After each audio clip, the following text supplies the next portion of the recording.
Before we start the video, I want to ask 3 questions.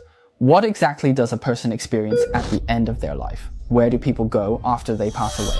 Do souls really exist? I can only glimpse the secrets of death from those who have been to the brink and returned. Hi, I'm Ho Shuohua. Starting from this video, I want to talk more about topics related to Mr. Yang's final days. If you're interested, please keep following me. In this video, let's start by discussing this subject.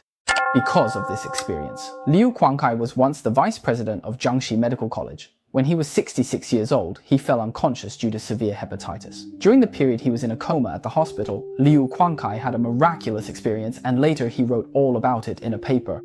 He said that he unconsciously drifted away from his body, and after passing through a tunnel, he saw his grandmother and father, who had already passed away. But not long after, he was pulled back to reality, the soul leaving the body, passing through a tunnel, and meeting deceased relatives and friends. These are all things that near-death experiencers often go through. But the question is, are these experiences just illusions created by the brain, or are they real experiences?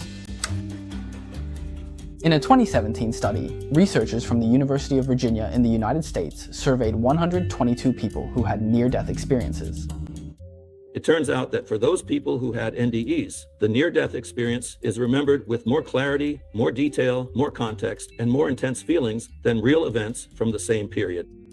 In other words, near-death experiences feel even more real than the real world. Why do these experiences feel so vivid? In fact, there is a scientific explanation. Last February, a paper was published in the journal Science, where researchers unintentionally recorded the brainwaves of a dying person, which may provide important clues to understanding near-death experiences and brain activity. The paper documented that after an 87-year-old man suffered cardiac arrest, his brain still showed a certain degree of electrical activity, especially in the gamma wave band during that period. There was a significant increase. Gamma waves are typically the type of brainwaves humans release when we are learning, thinking, or processing information. In other words, at that moment, the patient was engaged in intense and conscious thought.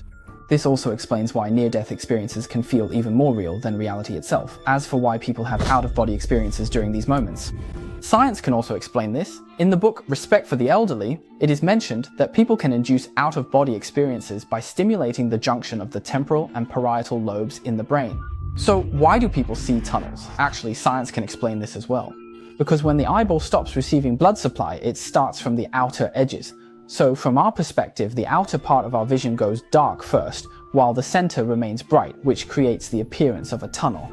In short, the mainstream academic and scientific conclusion at present is that near-death experiences are actually a kind of hallucination produced by the brain, a sort of dream. But I still think there are many phenomena that science cannot explain. For example, why do so many people who have had near-death experiences see their loved ones during the process? If the souls they see are actually real, then how should we explain that? In the book Proof of Heaven, the author says that after his near-death experience, he entered a kingdom similar to heaven. However, unlike other experiences, he did not see his deceased relatives. The only one he saw was a little angel who guarded him sitting on butterfly wings. And at the end, he received a photo of his biological younger sister that someone had sent him. He had never met this sister before, and she had died very young. Then, something miraculous happened. The author realized that the girl in the photo, whom he had never seen before, was the same person as the angel on the butterfly wings. It's like someone gives you something in a dream, and when you wake up you find that thing in your hand. The dream and the real world are connected. I've seen similar cases while reading. How do you deal with that? I've seen several such cases. This led me to an answer I had never considered before. Our consciousness, that is, our soul, exists independently of the brain. Bruce Grayson is the president of the International Association for Near-Death Studies.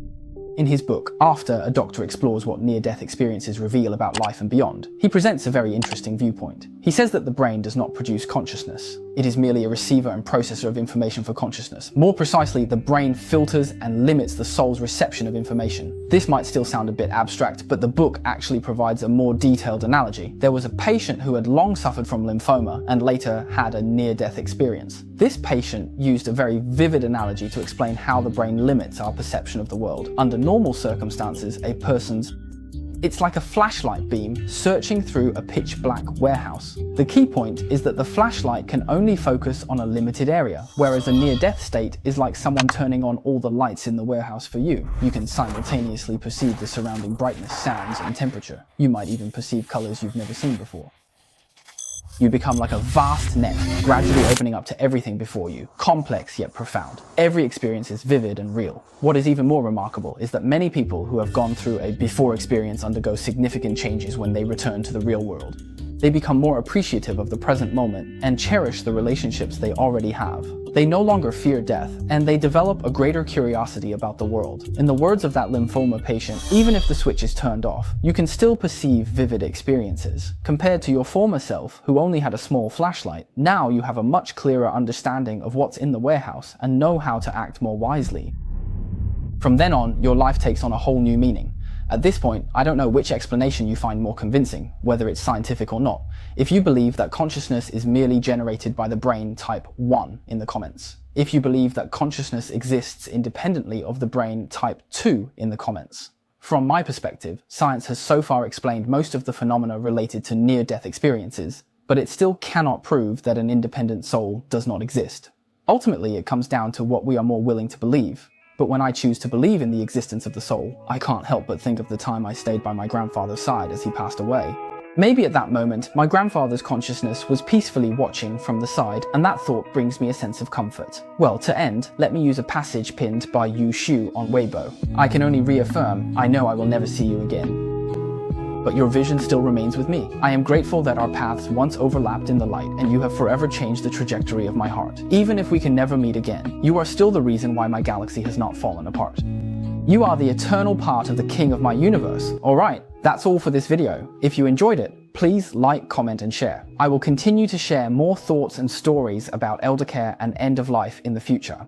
This is Talking to Myself. See you in the next video.